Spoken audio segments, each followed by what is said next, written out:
At 0600 on the morning of June 8th in the year 1944, Technical Sergeant Robert E. Orlowski stood under the left wing of a B-17G Flying Fortress at RAF Rattlesden with fuel dripping slowly from a seal he had replaced only moments earlier, and he knew that in 12 hours this machine would rise into the sky with 10 men depending on every bolt and every wire holding together through fire and flak over France. And though he was 26 years old with 3 years spent as an aircraft mechanic, he had never flown a single mission, yet he understood the cruel truth of the air war better than most, for the 447th Bomb Group had lost 21 fortresses in the month of April alone,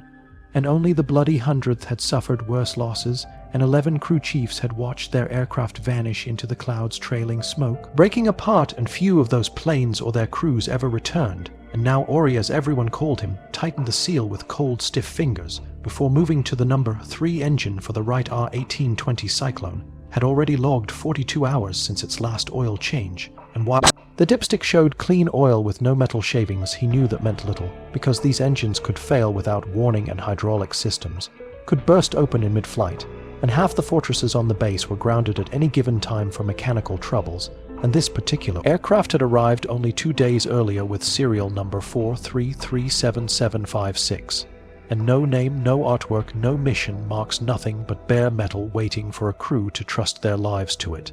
And Ori's responsibility was simple in theory, but overwhelming in practice: keep this aircraft alive, keep it flying, keep it safe for the men who climbed into it, and who had no choice but to believe his work would bring them home. And he climbed onto the wing and opened the cowling on the number 2 engine because the ignition harness needed to be checked, and he ran his fingers along every wire, feeling for frayed covering, for corrosion, for any tiny weakness that could spark a fire, that could force an abort, that could doom a crew. And the 447th had flown its first mission on Christmas Eve in the year 1943, and since then many fortresses had failed, not just from flak or fighters, but from oil leaks, cracked manifolds, frozen lines, shorted circuits, failed oxygen regulators, or any one of thousands of parts that could malfunction in the cold, thin air. And Ori had trained across many schools in the United States, learning engines and hydraulic and electrical systems for 18 months before he touched a combat aircraft. Yet none of that education softened the reality that he alone now carried the responsibility for 4 engines for all fuel and hydraulic lines for electrical circuits, oxygen equipment, landing gear, and control surfaces. And every part had to work perfectly every time, or 10 men might not survive. And the first crew scheduled for this new aircraft included a navigator named August Altes, who came from the 15th Air Force in Italy. And when they returned from their first mission over Berlin on June 21st, someone asked him what he thought of flying from England, and he joked that compared to Italy, the mission felt like a milk run, and the crew instantly named the plane Milk Wagon and painted a silly cartoon cow on the nose, placing the words Milk Wagon around it. And every time the bomber completed a mission, they would add a small milk bottle on the side painted white on black, and Ori looked at the finished artwork, shaking his head because he thought it looked foolish and childish. Yet this strange cow and the bottles were now attached to the machine entrusted to him, and so they became part of his duty as well. And after finishing the engine checks, he climbed down because the morning briefing would soon begin, and ground crews would haul bombs into the bay, load 5,000 rounds of 50 caliber ammunition, secure 2 500-pound bombs, and fill the tanks with 2,400 gallons of fuel. And Ori circled the fortress one last time, checking landing gear and tire pressure and brake lines. And then he inspected the elevators and ailerons to ensure no stiffness existed, and everything appeared smooth. But he knew the brutal numbers that B-17s averaged 30 accidents for every 100,000 flight hours, and half the bombers in the 8th Air Force were grounded awaiting parts or heavy repairs, and many would never fly again. And he stepped back to look at the fortress and at the ridiculous cow staring proudly from the nose, and despite his private opinion about the artwork, he accepted now that this aircraft was his, and he made a promise to himself, a promise that would shape every remaining day of his war. For most crew chiefs performed required inspections and nothing more, and they fixed what they found, and they kept their aircraft flying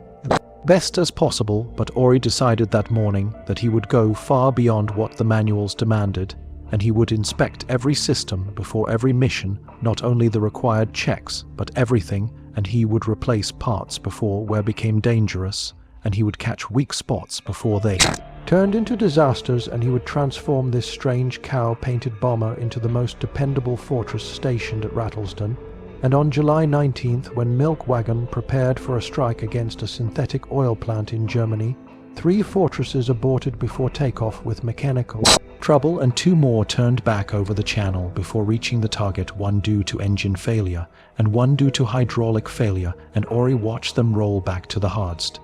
And while Milk Wagon rose into the sky, climbing through sunlight that reflected off its metal, and the thought settled deeper within him that if his aircraft survived, it would survive through his hands, through his vigilance, and through the promise he had made under the left wing at dawn. Ori respected the other crew chiefs on the line, for he knew they were skilled and dedicated men, yet that knowledge did not change what he saw on July 19th, when Milk Wagon lifted off at 0730 and climbed steadily into formation with 35 other fortresses from the 447th, and he watched the engines fade into the low cloud ceiling, and he understood that unlike the aircraft rolling back with failures, this bomber carried the benefit of every hour he had spent working on it. And he waited through the long 8-hour mission as the formations crossed into enemy territory, struck the synthetic oil plant, and returned again through flak and fatigue. And when the fortress rolled onto the hardst,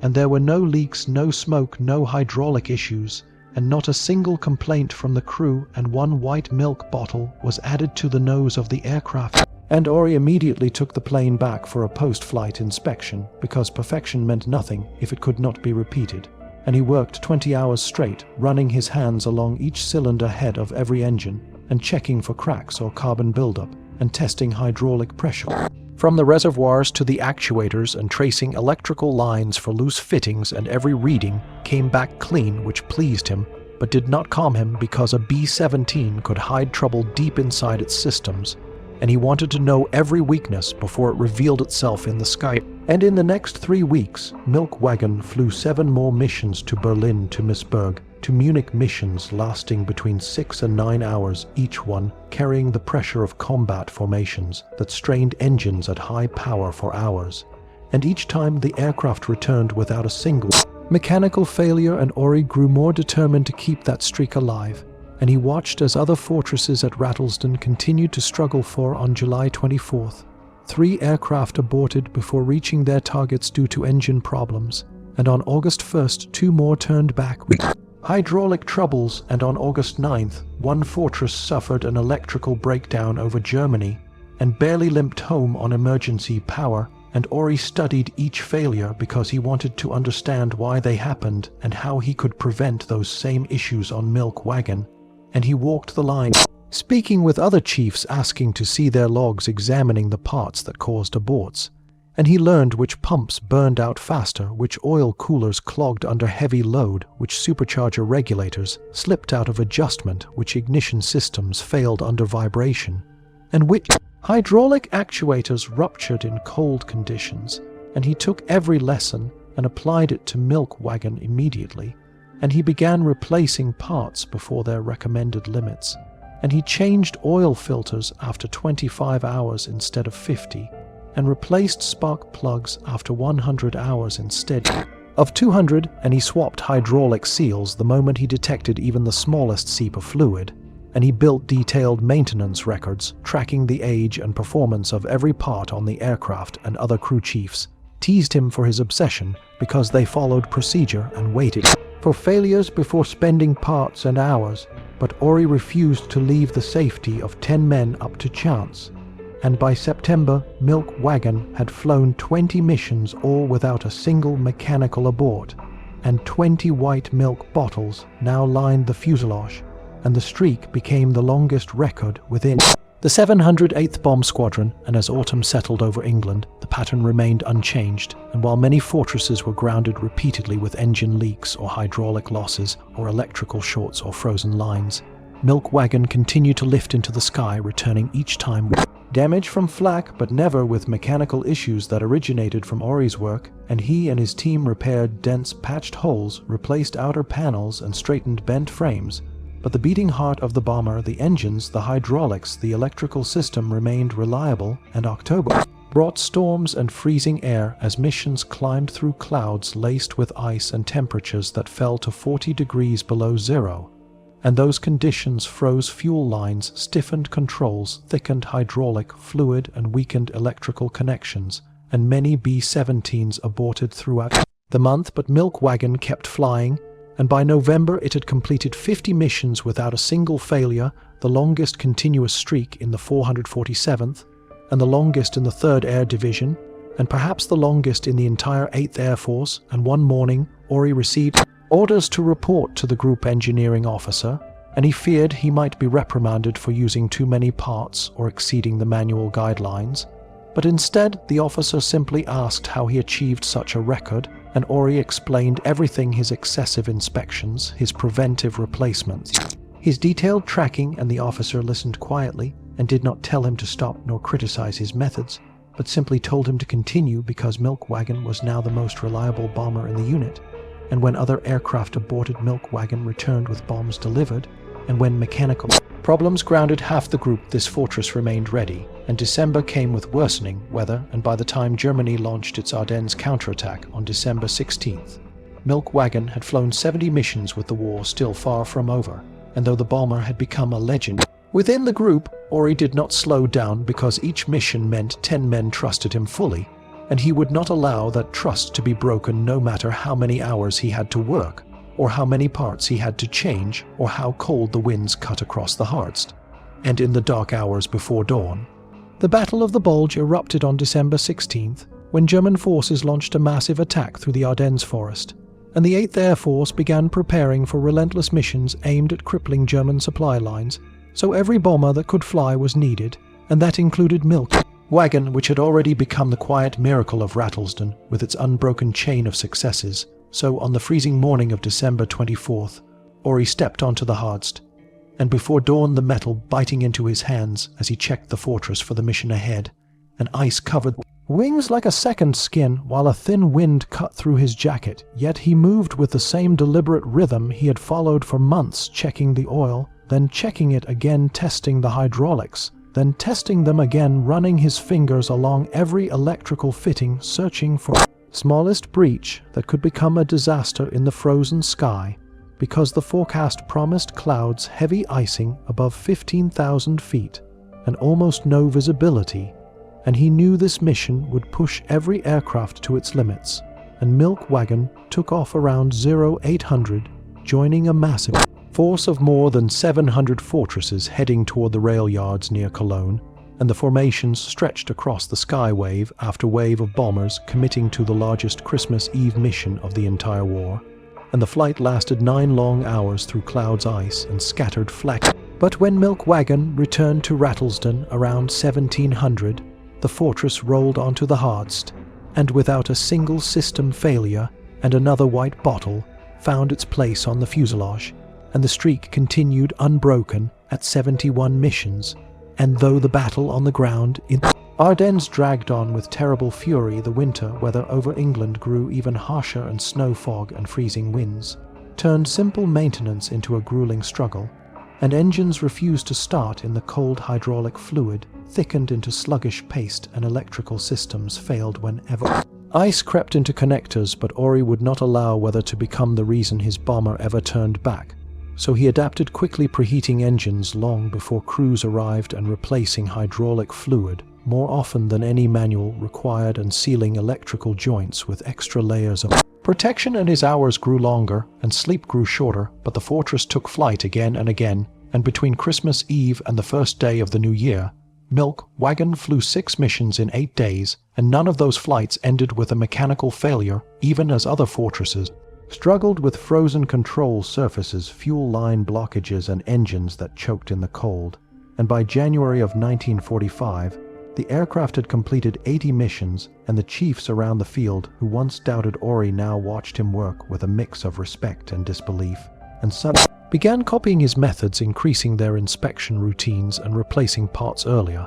But even with their best efforts, none could match the streak Ori maintained, for he lived inside every bolt and every line of milk wagon, knowing the war was entering its final stage as Allied forces pushed deeper into Germany, and the 8th Air Force changed targets frequently from oil refineries to marshalling yards, and railway centers and missions came more often with shorter breaks between flights, leaving little time for maintenance. Yet even with the pressure rising, Ori refused to cut a single corner, and he performed each inspection as thoroughly as he had during the early days in June. And when the fortress reached 90 missions, he worked with the same intensity as he had before its first takeoff, because he knew the record meant nothing if the next mission failed. And by February, Fortress reached 100 missions, and both sides of the fuselage were now filled with white milk bottles surrounding the small cartoon cow that now looked tiny beneath the spreading sea of mission, marks and news, traveled fast across the 3rd Air Division, that a bomber named Milk Wagon had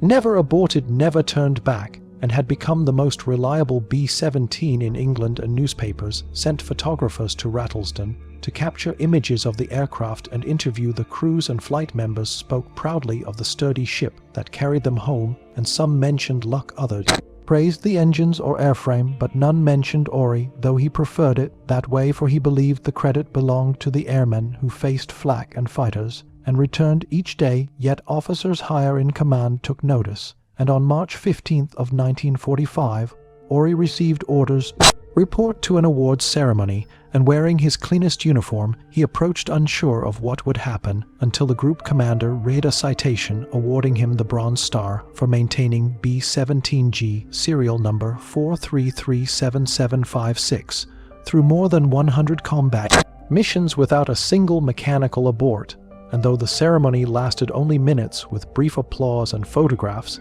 he returned immediately after to the flight line, because Milk Wagon was scheduled to fly again the next morning, and the engines needed checking, and the hydraulics needed testing, because no medal could change the truth he lived by, that the next mission mattered just as much as the first, and only perfect maintenance would keep 10 more men alive in the cold sky above Europe.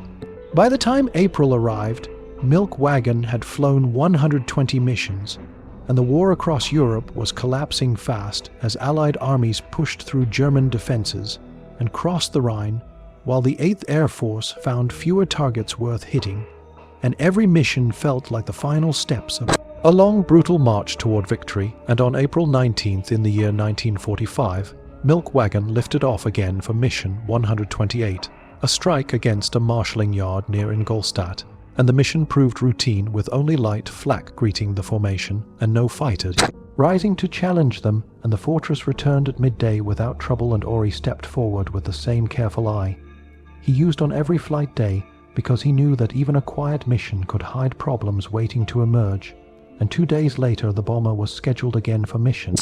129, aimed at the same rail yard as before, because German rail traffic had not stopped and needed to be crushed completely. And before dawn on April 21st, Ori walked across the Hardst, and feeling the cold dew clinging to the ground as he reached the aircraft for one more thorough inspection, and he checked every engine, listened to each magneto test, watched the hydraulic gauges settle, and ran his hands along the control surfaces, feeling for stiffness or hidden strain.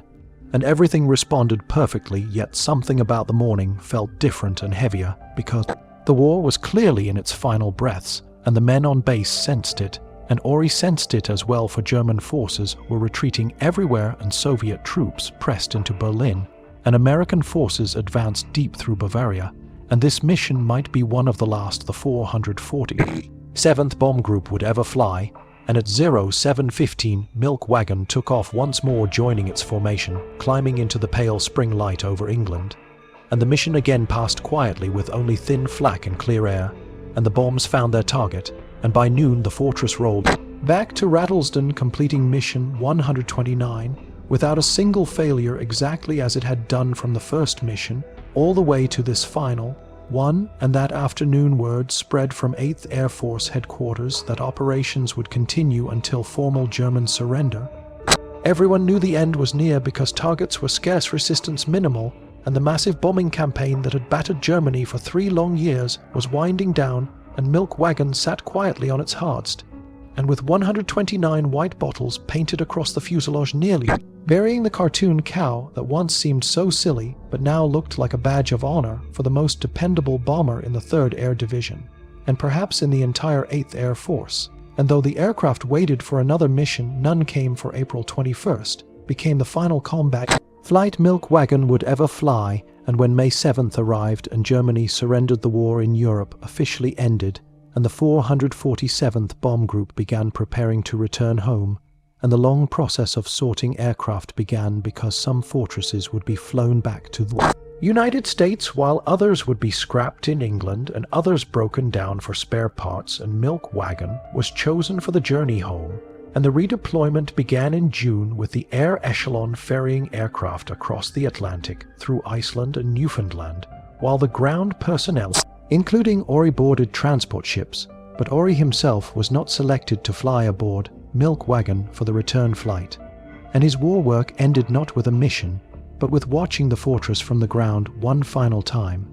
And on July 9th of 1945, the bomber lifted off from Rattlesden, heading first toward Iceland, then Newfoundland, then onward to the United States, and Ori stood on the field watching the plane rise into the sky, knowing he had poured 13 months of labor into every rivet and line from its arrival in June of 1944 until this farewell moment, and during those 13 months he had inspected every working system, replaced countless parts, endured sleepless nights and freezing mornings, and fought against time, weather, and exhaustion to ensure the bomber never failed its crews. And the record was perfect: 129 missions and not a single mechanical abort, something no other fortress had achieved and something few believed possible. And the cow-painted plane that looked so absurd at first had become the most reliable weapon in the 8th Air Force, and when Milk Wagon reached the United States, it was assigned to the 4,168th Base Unit at South Plains Army Airfield in Texas, where it would enter the long winding pipeline of post-war disposal,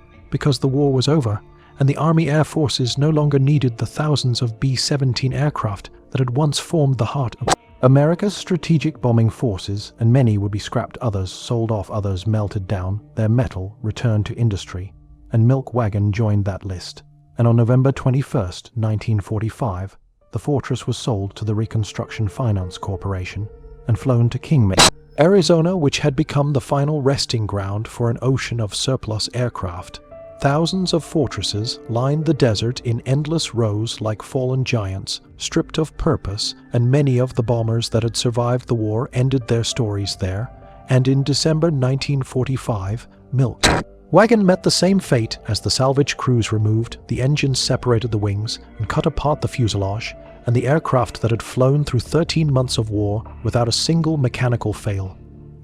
was slowly reduced to metal pieces that would soon be melted down and turned into raw material, and no museum selected the bomber and no organization stepped in to preserve it. And so Milk Wagon disappeared from the world while the record remained unbroken and unchallenged, a monument not in steel, but in memory to what relentless discipline and devotion could achieve on the unforgiving front lines of air warfare. After the war ended, Milk Wagon was flown to the vast aircraft storage fields where thousands of B-17 bombers waited for dismantling, and the once proud fortress that had carried 10 men across enemy skies for more than 100 missions now sat among endless rows of silent giants beneath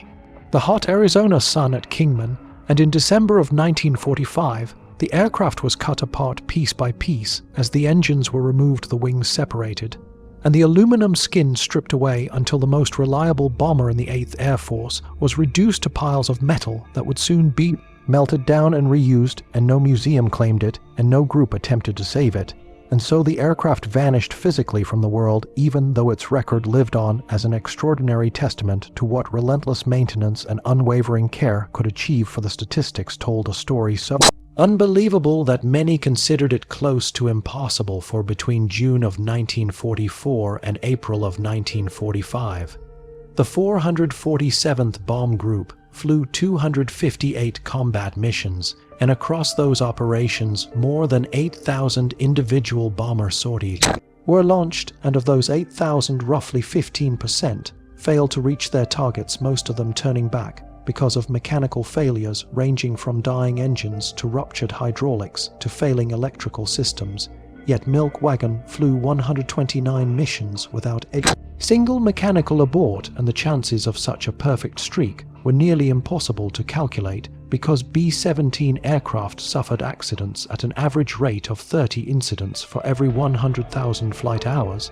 and every mechanical system on a bomber possessed a life limit, and every line, every wire, every valve eventually failed except on Milk Wagon, where none of those failures ever forced an abort. And the achievement was not the result of luck, nor fortune, nor coincidence, but the product of one mechanic's absolute refusal to accept that failure was an unavoidable part of war. And while every crew chief maintained their aircraft, Ori went far beyond what was required, and he did not wait for parts to break because he replaced them early, and he did not wait for leaks to appear because he hunted for the first hint of weakness, and he did not trust even the strongest manuals because he created his own system of checks that surpassed anything written on paper. And while other ground crews worked hard, Ori worked relentlessly, and while others repaired what broke, he prevented breaking from ever happening. And so Milk Wagon became a bomber that never betrayed its crew, a fortress that always released its bombs and always returned home, and a symbol of mechanical perfection in a war where perfection was almost impossible to achieve. And yet, even Ori could not have upheld this record alone, for an aircraft was maintained by more than a single pair of hands, and his ground crew played a vital role alongside him, with assistant crew chiefs, engine specialists, hydraulic technicians, electricians, armorers, radio technicians, all working with the same level of dedication that Ori demanded. And these men labored through freezing winters that numbed fingers until they could barely hold tools, and through scorching summers that turned the flight line into shimmering fields of heat. And they worked through nights when bombers returned loaded with flak holes, shrapnel dents, torn metal bent frames, and yet they brought Milk Wagon back to readiness again and again, and they faced air raid warnings that forced them to continue their tasks even when German bombers approached, and they stood inside freezing hangars where breath misted in the air, and every wrench felt like ice, and still they kept the aircraft alive. And then there were the flight crews who treated Milk Wagon with the respect it deserved, for the pilots never pushed the engines beyond limits, and the navigators guided missions carefully, and the bombardiers operated equipment with precision, and the engineers monitored every gauge and every cylinder temperature, and the gunners maintained their guns to be ready yet light on the aircraft structure, and every man who flew within those metal walls understood that reliability was their greatest ally, and that the fortress beneath their feet was one of the few machines in the theater that always brought its crew back. And yet, despite all this, the credit at its core still belonged to Ori, because he set the standard, and he demanded the discipline, and he performed the thousands of extra inspections that others did not,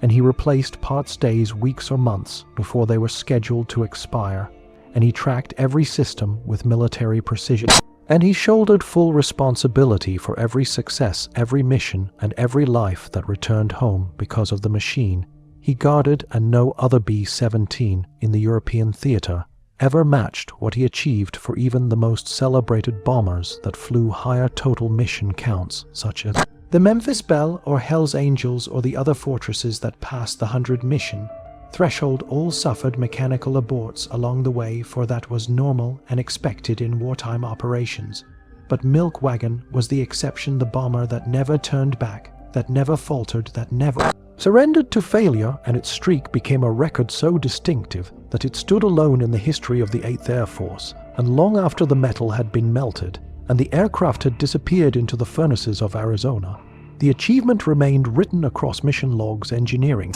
reports, historical records, and the memories of those who saw a cow-painted bomber become a symbol of what perfect maintenance could achieve in the heart of a global war. After the war ended and Ori returned to civilian life, he settled quietly in Pennsylvania, working as a mechanic, raising a family, and rarely speaking about what he had done during the conflict, because he did not view himself as a hero, since he had not flown through flak or fought enemy fighters, dropped bombs over enemy territory, and he believed he had simply done his job by keeping an aircraft alive so that others could fight. But the truth of what he accomplished was far greater, because maintaining a B-17 flying fortress was an immense challenge, and Milk Wagon contained more than 400,000 individual parts, all of which had to function in harmony for the aircraft to survive the harsh demands of combat flight. And each of the 4 Wright R-1820 Cyclone engines contained 18 cylinders, producing a total of 72 cylinders to inspect, and each one required careful attention to valves, spark plugs, ignition systems, connecting rods, piston rings, and cooling fins, and the fuel system included 24 tanks scattered through wings and fuselage, connected by miles of fuel lines with hundreds of joints that could leak or rupture, and a single failure in any one of those points could force the bomber to turn back, and the hydraulic system controlled landing gear, brakes, bomb bay doors, turret movements, and countless internal actuators, all pressurized beyond 1,500 pounds per square inch. And a single ruptured line could drain the system within minutes, leaving critical controls frozen, and the electrical system, powering generators, distribution panels, lights, radio equipment, oxygen system, heaters, turret motors, bomb release mechanisms, and cockpit instruments, could short from moisture, corrode from exposure, or fail from vibration. And any one of these problems could doom a flight long before the bomber reached its target, and Ori mastered each of these systems, understanding not only how they functioned, but how they failed, and what early warning signs appeared before failures took place. And he learned to hear the difference between a healthy engine and a troubled one by the faintest change in rhythm, and he could smell when hydraulic fluid had heated beyond normal, or when wiring began to burn, and he could feel vibrations through the wing that signaled bearing wear or unbalanced cylinders, and his maintenance philosophy was simple but radical, and it defied the manuals and defied the standard mindset of repairing only what was broken, because he believed in replacing components before they failed and not when their service life demanded. And so if a spark plug was rated for 200 hours, he replaced it at 150 hours, and if a hydraulic seal was expected to last 500 hours, he replaced it at 400 hours, and if an oil filter was supposed to be changed after 50 hours, he replaced it at 30. And though this approach consumed more parts and required far more labor, it prevented failures long before they could threaten a mission, and the other crew chiefs considered this wasteful at first, because parts were precious and labor was stretched thin and time between missions was often brutally short, and they worked according to the manuals to keep their aircraft in the air. But Ori refused to let the manual limit his aircraft, and he proved that his extreme method worked, because while other B-17s aborted due to broken pumps, clogged oil coolers, frozen actuators, or electrical shorts, Milk Wagon continued to complete every mission with unwavering reliability, and Ori recorded every maintenance detail in meticulous logs, noting engine oil readings, hydraulic pressures, electrical output measurements, component, serial numbers, date of replacement, hours on each part, and reason for replacement. And when he swapped a fuel pump, he recorded the precise engine, the hours flown on the component, and the identification of the new part. And when he changed spark plugs, he documented which cylinders received new plugs and what signs of wear he found. And these records revealed patterns no one else noticed, because he saw that fuel pumps on the number 3 engine failed more often than on the others, and so he replaced them earlier. And he discovered that landing gear hydraulic seals deteriorated faster during winter operations, so he replaced them before the cold months began. And he learned that electrical fittings near the bomb bay corroded from moisture, and so he sealed them with protective coating. And each discovery led to another preventative measure, and each preventative measure further pushed the aircraft toward perfect reliability, and every failure prevented meant one more mission completed, and every completed mission meant 10 more men returned safely to the ground. And over the course of 13 months and 129 missions, these small acts of discipline stacked one atop another until the bomber soared into a category no other fortress ever achieved. And the ground crews at Rattlesden respected Ori even if they knew they could not replicate his intensity, because most of them maintained more than one aircraft and could not dedicate the same hours of labor to a single bomber as Ori did. But they admired what he accomplished and understood that Milk Wagon was both a miracle and a masterpiece of human effort and engineering discipline. And the men who flew the fortress also understood the gift they had been given, because they trusted their aircraft in a way few bomber crews could. and that trust allowed them to fly closer in formation, hold steady under fire, and focus on the mission rather than fearing mechanical failure. And for crews in the 8th Air Force, such confidence was rare and invaluable because a bomber that failed to hold formation became vulnerable to fighters, and a bomber that lost power risked falling from the sky, and a bomber with a jammed bomb bay door could be forced to return home with a deadly payload on board. And yet the crews of Milk Wagon flew without that fear because they believed in the fortress beneath them, and believed in Ori, who had created that reliability through sweat, precision, and sacrifice, and every mission they completed was a tribute to the work done on the hardest and long before takeoff, when tools clicked in the cold morning air, and a single mechanic refused to accept the ordinary standards of war. The results of Ori's methods became impossible to ignore as the months passed, because every preventative step he took and every pattern he uncovered added one more layer of certainty to the aircraft he guarded, and over 13 months those layers hardened into a streak that no other B-17 could touch. And across the flight line, men spoke quietly about the fortress that never turned back, and even if they laughed about the cow on the nose, they treated the aircraft with a kind of reverence because they knew what it represented, and the ground crews respected Ori's commitment, even if they understood they could never match it, because most crew chiefs were responsible for several bombers at once, and could not pour every waking hour into a single machine the way he did, and they admired him for the results he achieved even when they joked about the lengths he went to. And they saw how Milk Wagon rolled out for mission after mission, while other aircraft remained grounded waiting for parts or repairs or inspections. And though they copied some of his habits, none could completely mirror the obsessive discipline that he demanded of himself, and the flight crews who flew Milk Wagon felt the difference deeply, for they could sense the reliability beneath their boots as they strapped into their positions, and they trusted the engines to hold power, and the hydraulics to respond, and the electrical systems to behave, and that trust changed everything, because a crew that doubted their aircraft flew with constant caution, always monitoring for the next failure, always fearing a loss of engine power, or a jammed control surface, or a sudden smoke warning. But the men aboard Milk Wagon focused fully on their mission because they believed the aircraft would carry them safely through the sky and return them home again, and that belief allowed them to fly tighter in formation, hold their place under fire, and follow the lead ship with unwavering precision. And they did not carry the burden of mechanical fear, the way other crews did for many pilots in the 8th Air Force expected abort. As a normal part of operations, and many navigators planned secondary return routes for the inevitable failures, and many crews flinched at every vibration that hinted at a system about to collapse. But Milk Wagon's crews felt liberated by the belief that their fortress would not betray them, and that belief gave them confidence few other crews enjoyed, and the leadership of the 8th Air Force recognized this reliability and assigned Milk Wagon to lead positions more frequently as the war advanced, because lead bombers carried the most skilled navigators and bombardiers and guided the entire formation toward the target, and a lead ship that aborted forced an entire group to reorganize mid-flight and could turn a coordinated strike into chaos. But Milk Wagon never failed in this role, and never forced a last-minute reshuffling, and never left a formation leaderless, and this reliability came not only from the skill of the air crews, but from the relentless effort Ori poured into the aircraft each night and every morning.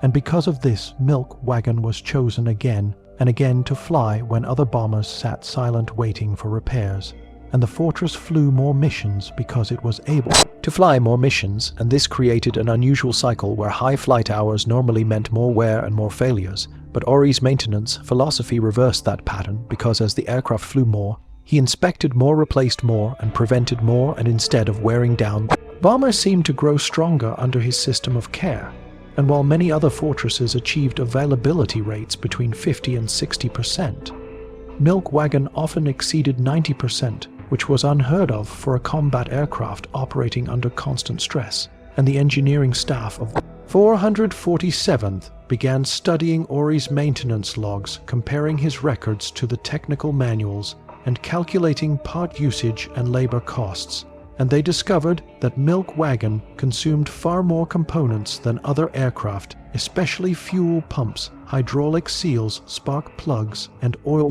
filters, and that Ori and his crew spent significantly more hours on maintenance than any other team on the base.